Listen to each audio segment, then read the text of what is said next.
I've loved reading and writing since I was little. With all of my interests that have come and gone throughout school, the English language and all the things people have done with it have always fascinated me.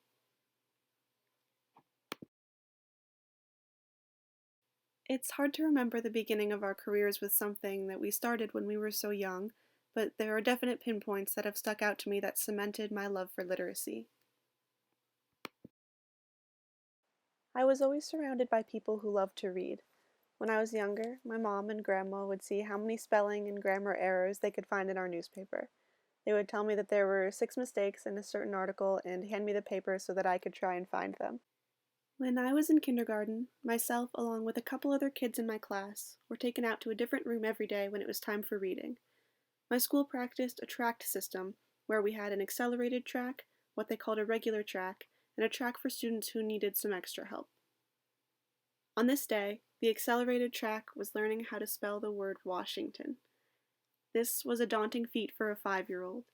After we practiced, we were led back into the room with all the other kids. We stood in front of our whole grade, and in unison, staring at the word written in big red letters in front of us, spelled Washington for the whole class. Our peers oohed and awed at our advanced literary ability.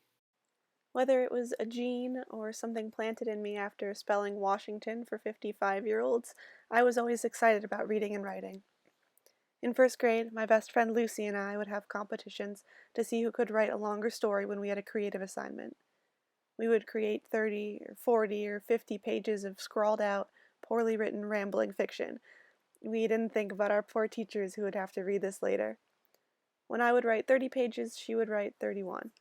She introduced me to the challenges that writing could present, and I continued to be hooked on the creative writing process. My ears would always perk up when my teachers assigned writing projects. When my classmates groaned over research papers and book reports, I would be excitedly doing an outline. Writing, no matter what kind, has always been something I've loved. My favorite teachers were always my English teachers. They were always the ones I connected with, and I enjoyed working for English class the most. Reading discussion was formative in my choosing my college major, and my teachers could see that where I may have been lacking in effort in my other classes, I made up for it in English class. My English class also brought me little victories when I was young. I was not very athletic in elementary or middle school, but I did win the second grade spelling bee, so I figured that was close enough. I also won a poetry prize in 6th grade, but the only thing scarier to me than playing sports in front of people was reading my work in front of people, so when they made me read my poem in front of an audience full of people, I pretended I was reading for a classmate of mine instead. English wasn't just my favorite subject in school. Reading and writing were things I considered to be saving graces through hard times in my life. When my mom passed away just before my junior year of high school, it was hard to focus in school at all. I lost interest in most of my subjects, and it was hard to find relevance in anything I was studying in math or history. But my love for reading and writing has never faltered. I love this material just as I always had, and I have continued to feel that reading is one of the closest ties I have to my mom. Reading has helped me feel close to my mom since her passing. Sometimes my aunt or grandmother will tell me about a book my mom loved, and when I start reading it, I will feel like I'm still connected to her. I was in early high school when I discovered spoken word poetry through Andrea Gibson. I became obsessed and started to spend all of my free time writing and creating poems. I found so many of my favorite poets in high school and had the opportunity to attend writing conferences to meet a few of them. Poetry, specifically contemporary poetry, has become definitively my favorite genre to read. In college, I discovered poets like Olivia Gatwood, John Sands, and Tristan Mattier, who found success by breaking rules traditional poets had spent years constructing.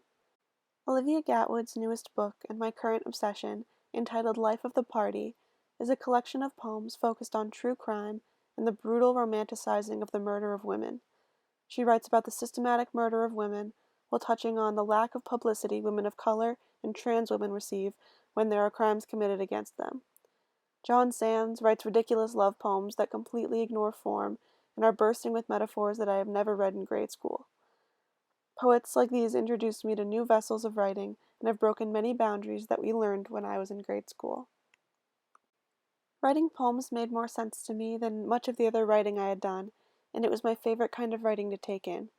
I was reading poetry constantly and decided that studying English in college would grant me an opportunity to better my writing skills in all areas.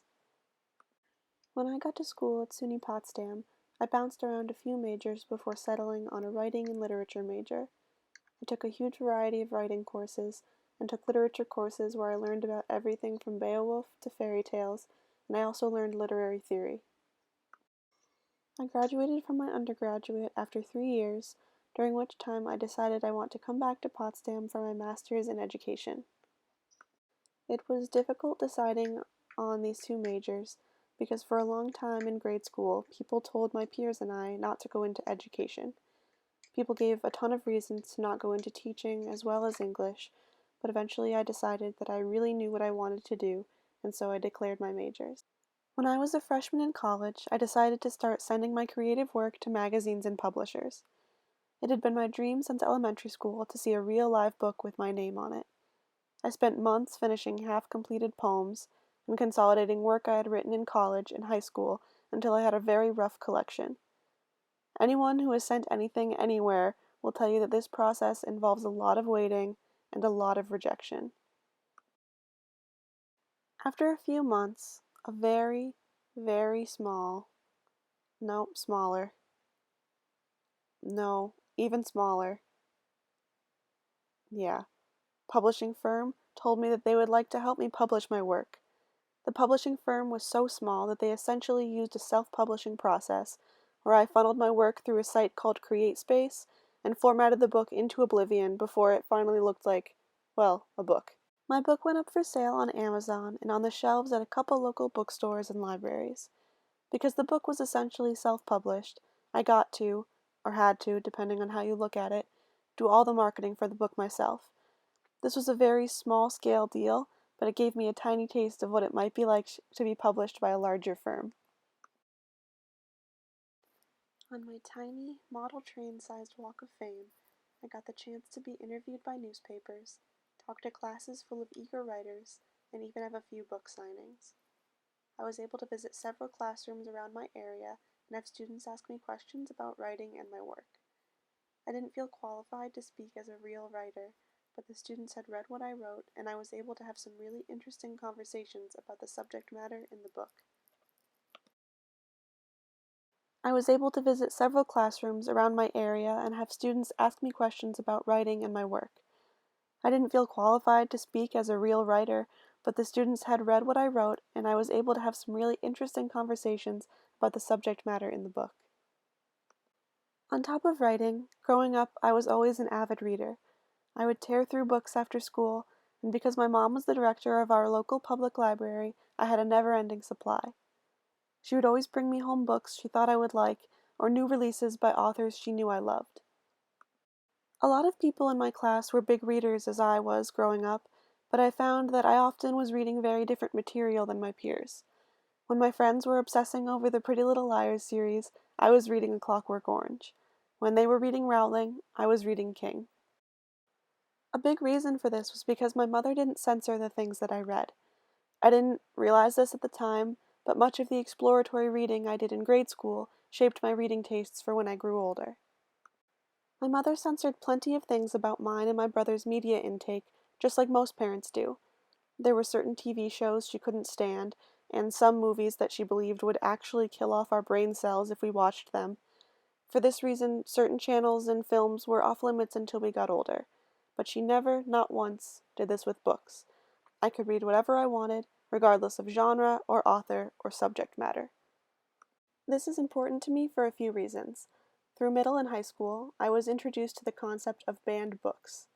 I found out that many of the books I enjoyed reading when I was young were banned in libraries for offensive language, sexually explicit material, or for religious reasons.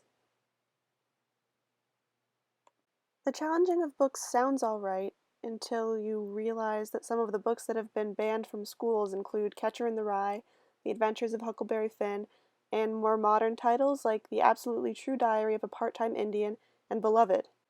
Banned books are an issue to me because it discourages kids from reading books with difficult subject matter, such as race and religion, but also bans books like Harry Potter because they contain witchcraft, and are against some religious ideals.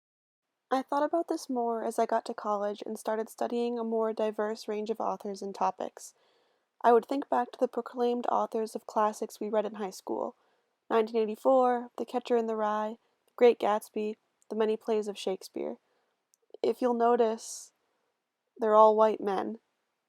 This isn't because our teachers had an agenda, but it does show who got the weight of importance in the literary world for centuries. In my high school, we even read quite a few notable women authors, but still, they were all white. There was one professor in my undergraduate who really opened me up to how diverse and wide the realm of our writing and reading should be. I took 2 classes with him. One was centered around historical fiction, and one was centered around Native American literature. My historical fiction class featured writers who were published by small presses, as many of them would not be given a fair shot in the mainstream publishing industry. My professor liked to teach books we would not have read in any other class, so we read many stories of people the media and press painted one way, but who actually lived another way. We read about the First Lady, Pat Nixon, as well as Marilyn Monroe. Native American literature taught me not only about a new realm of fiction that I hadn't yet dipped into, but also about the lenses through which our literature that's taught in classes is chosen. In this class, we studied literature that was solely written by Native American authors. We read science fiction, young adult novels, and graphic novels. My professor emphasized daily that there are several of these stories that either don't get told or get told by white authors because minorities are at a disadvantage in the publishing industry and in the academic world. In this class, we also learned about survivance, which is a term I was able to bring into grad school. Survivance is essentially the continuation of cultural practice despite being in the minority. I was able to tie this into lesson plans through storytelling several times during my first semester in education. There were several factors that drove my wanting to become an English teacher. My mom was a teacher for a period of time, and she made special connections with so many of the kids she taught. When she was doing her student teaching, she sometimes would help out in my first grade classroom. She was definitely a role model in the classroom because it was so obvious how much she cared about each student. Keeping all of these things in mind, I've developed some philosophies that I'd like to implement in my future classroom. Because of the lack of diversity we often see in classroom literature, I'd like to broaden the realm of books that students are reading. I believe the literature we teach our students should change just as consistently as new work is put out. I think that every student in the classroom should have the opportunity to see themselves represented in the literature they're taught in school, not only in authorship, but also in characters. To go along with this, I believe we should introduce students to characters that are outside of what they know. We should give students characters who are different in race, ethnicity, gender, ability, and sexual orientation. This will not only put the students in someone else's shoes, but also enhance the opportunity for diversity education, and thus will create more tolerant students. Literacy has always been important to me. I want to be a teacher because I want to make other students feel the way I always did about reading books and writing. I have so many goals stepping into this field, one of which is to emphasize the importance of literacy as a whole. Finding your voice as a writer and your preferences as a reader are incredibly important as students move forward into college and beyond.